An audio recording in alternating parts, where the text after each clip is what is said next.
In the name of the Father, and Son, and the Holy Spirit, one God, Amen. So we are in June 23. In 26, John of Antioch arrived, accompanied by 26 of his bishops. He was very angry when he heard of what happened, and he decided to form a council. So he called the bishops. So Nestorius went with his bishops, and John of Antioch with 43 bishops, they gathered, and they consider this is the council of Ephesus. So that's why it's called the Little Council. And they proceed to try Saint Cyril because of what he did, and also they consider his 12 anathema as a heresy of Apollinarius, and Theodoret of Cyrus spoke about this. And they ended by a decision to depose both of Saint Cyril and Bishop Memnon of Ephesus. And when they proceeded to appoint a new bishop of Ephesus, those people of Ephesus rejected and prevented them to do so. And they sent by Count Candidin to the emperor about the decision. So now we have two councils. The majority council, which deposed Nestorius, and the little council headed by John of Antioch with 43 bishops who deposed Saint Cyril and Memnon. What is the reaction of Emperor Theodosius? He decided to send examining magistrate Palladius to Ephesus with the commission to find out exactly what was going on and to assist Candidin to keeping order.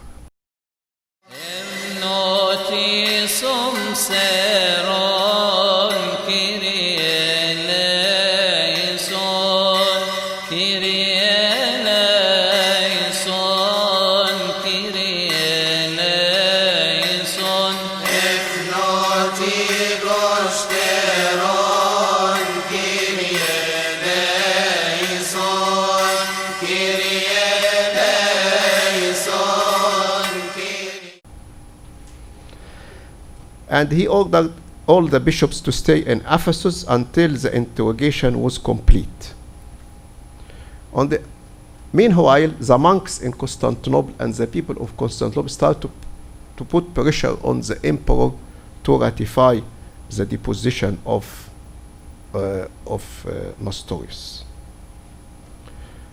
When Palladius returned to Constantinople, he took a delegation from the council to explain their case in front of the emperor. At the same time, the decision of the little council reached to the emperor. And it took time to send from Ephesus to Constantinople. It's not like today, you can send it by email. It took years, days to reach him. So when Theodosius received the decision of the little council, and there is a pressure on him to depose Nestorius, so he decided to ratify the decision of the two councils, which means to depose the three, Nestorius, Saint Cyril, and Memnon. People was very happy for the deposition of Nestorius, but they protested the deposition of Saint Cyril and Memnon. He decided to remove Count Candidin and sent another one as his imperial high treasurer John to Ephesus to take care of the matter. On July 10th, the Roman delegation arrived from Rome. Of how much they were late, and they're supposed to come in June 7th, they came in July 10th. And the Ephesus Council resumed the meetings. So the first session was on Monday, the 22nd. The second session was in July 10th.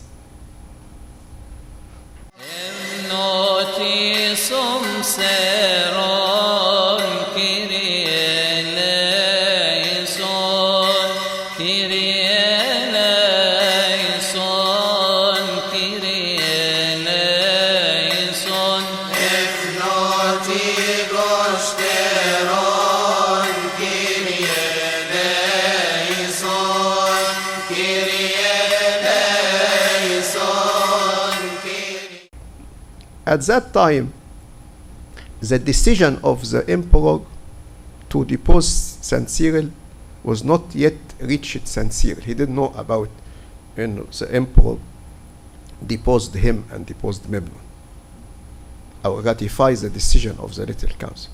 So he proceeded by presiding the council in the second session, when all the original members, they came, plus now we added the 2 Italian bishops and who represent the Bishop of Rome attending.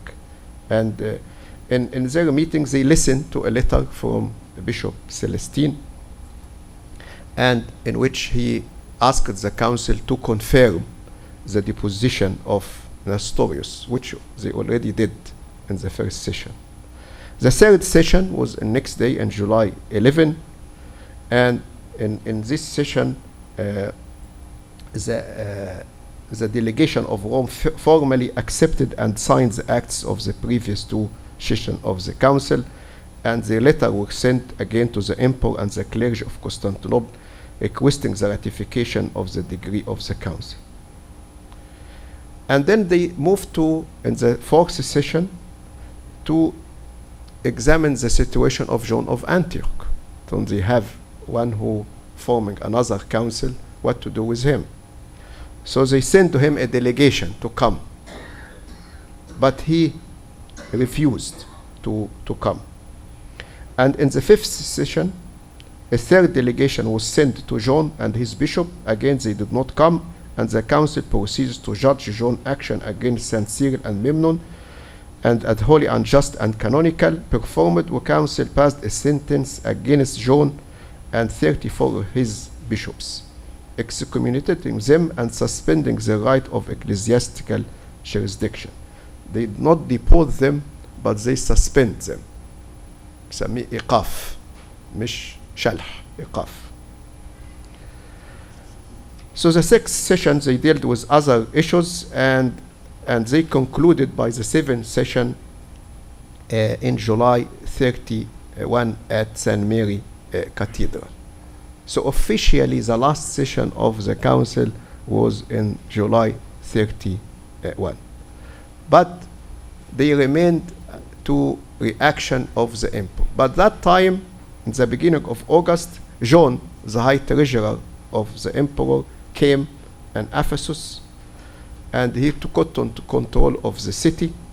He asked all the bishops to gather, and they told them that the emperor decided to ratify the 2 council decision, which mean the deposition of the 3, Nestorius, Saint Cyril, and Memnon, and asked all the bishops to leave, except these 3. John and his group, they agreed. So they agreed on the deposition of Nestorius. But the bishops of the majority council, they rejected the decision to depose Saint Cyril and Memnon, the bishop of Ephesus.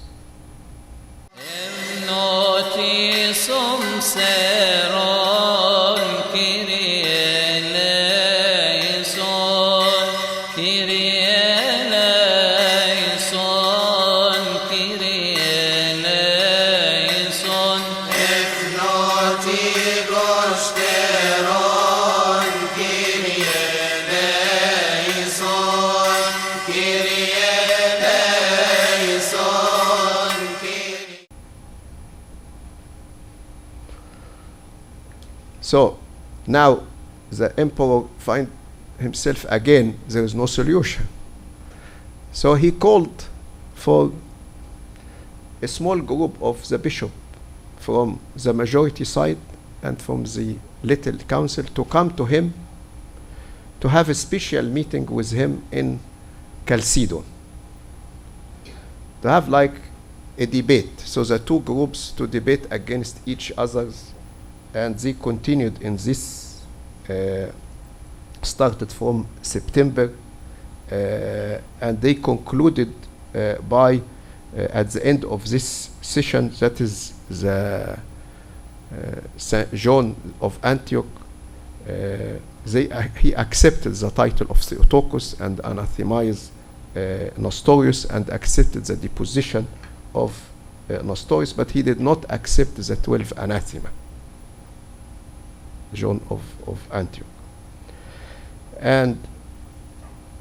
But the emperor, in some day of October 25th, he asked the bishops from the majority council to consecrate Maximian as Archbishop of Constantinople, and he considered the deposition of Nestorius final.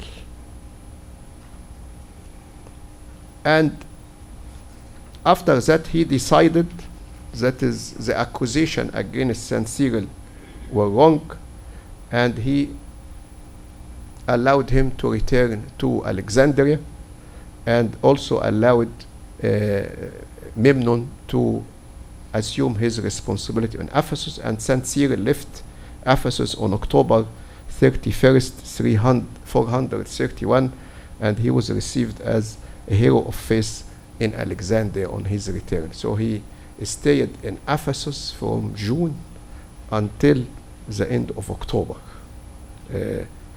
until the things happened. But still, the rift between Saint Cyril and John of Antioch, because they would not restore the communion between them.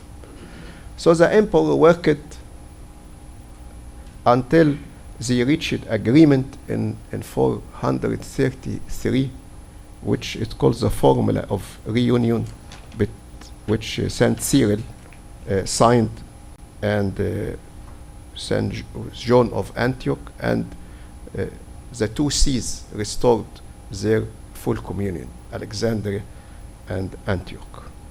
And on April 23rd, 433, Saint Cyril announced from his pulpit in Alexandria that the communion had been reestablished in the Christian world, and his famous letter, which includes a formula of reunion, started by "Let heavens rejoice." Of course, there is a lot of details in this, but I want to summarize in few points out of this. Of course, you can read more. There are many books, but the book of John McCacken, which one of the student of Father George Daragas, he wrote a good book which cover a very history in details, defending Saint Cyril against many of accusation which you will find in many of the textbooks dealing with Saint Cyril and the Council of Ephesus. Many of them, they write against Saint Cyril in many things, but he giving a good defense and good response of any of this accusation in this book. And also the book include some translation of the writing of Saint Cyril. So I recommend this book as a book for the history and some of the documents of Saint Cyril.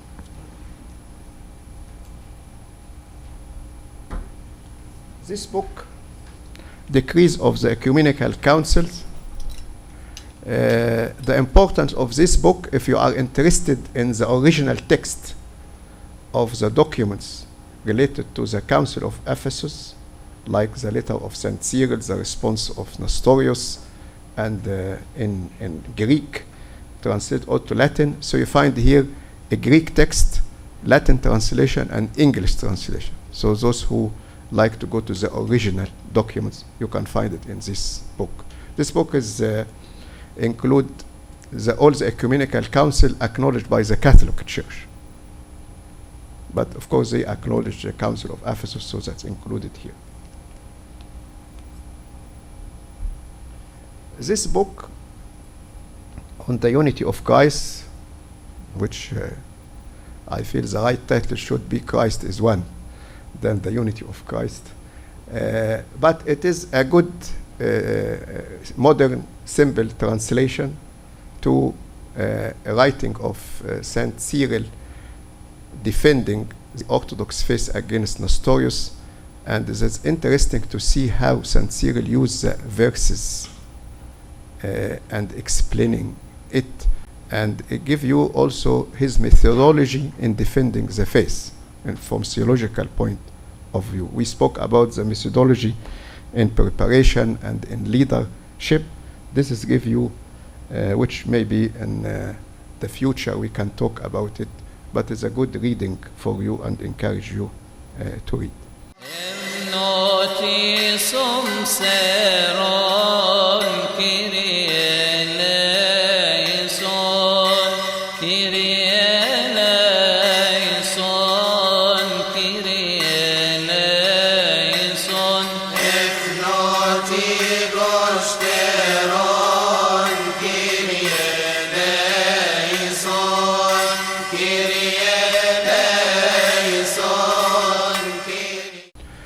To summarize, that is, to defend the faith you have to be prepared.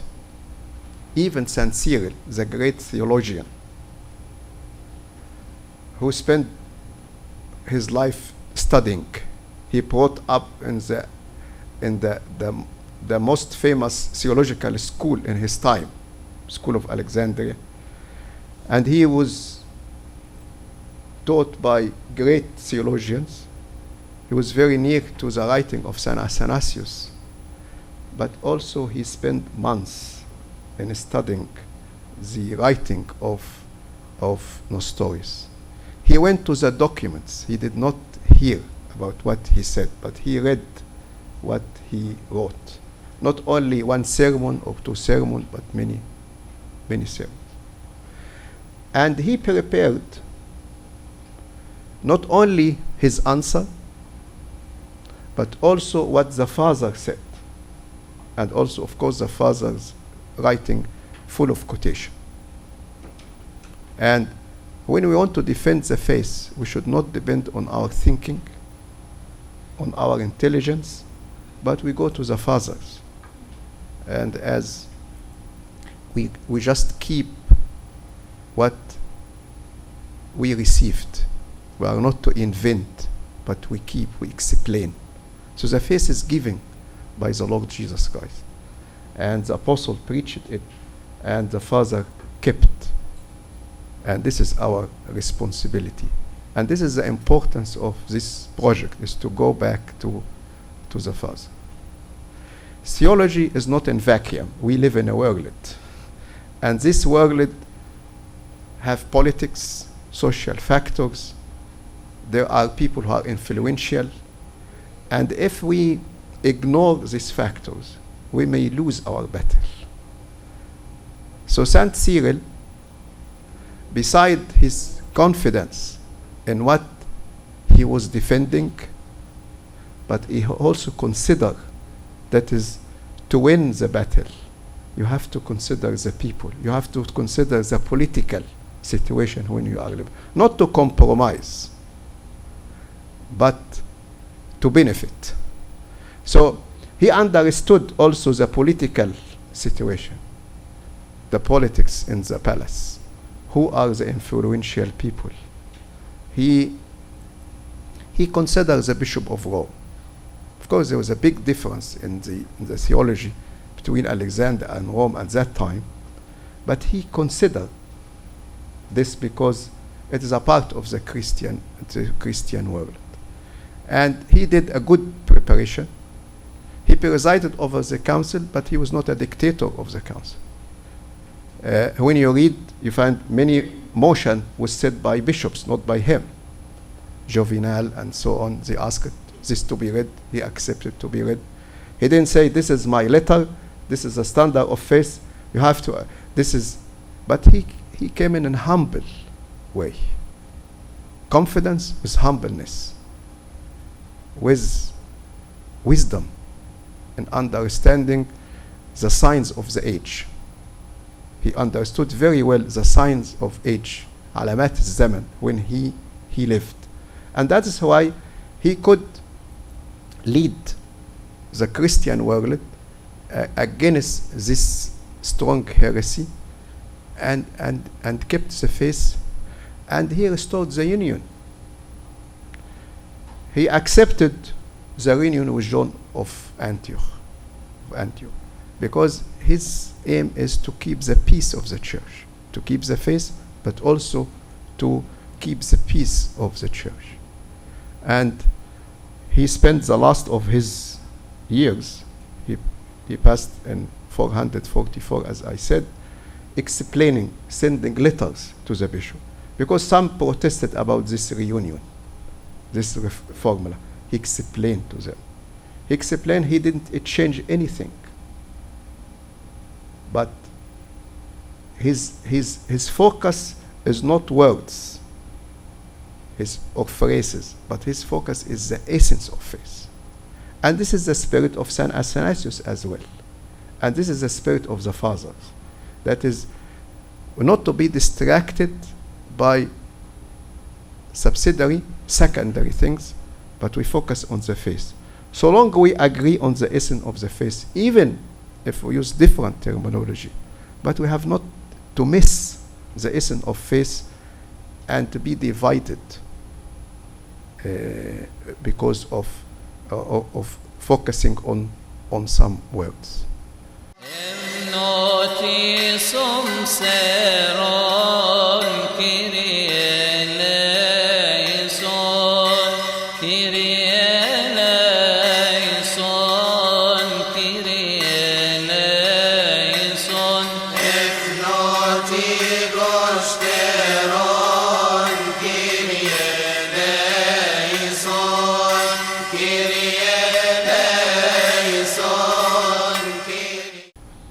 In our dialogue with the Eastern Orthodox, after we reached an agreement, one of the bishops said, if it is a sin to have a communion with a heretic, it is also a sin not to have a communion with an Orthodox. So this means if we discover that we have the same faith, it is also a sin not to restore communion, and we just keep because of the historical or political or linguistic factors. And I hope that is the spirit of St. Cyril, our common fathers, to lead us as Eastern, Oriental, Chalcedonian, non-Chalcedonian Christians to come together and one day to restore our full communion, and to glory be to God now and forever. Amen.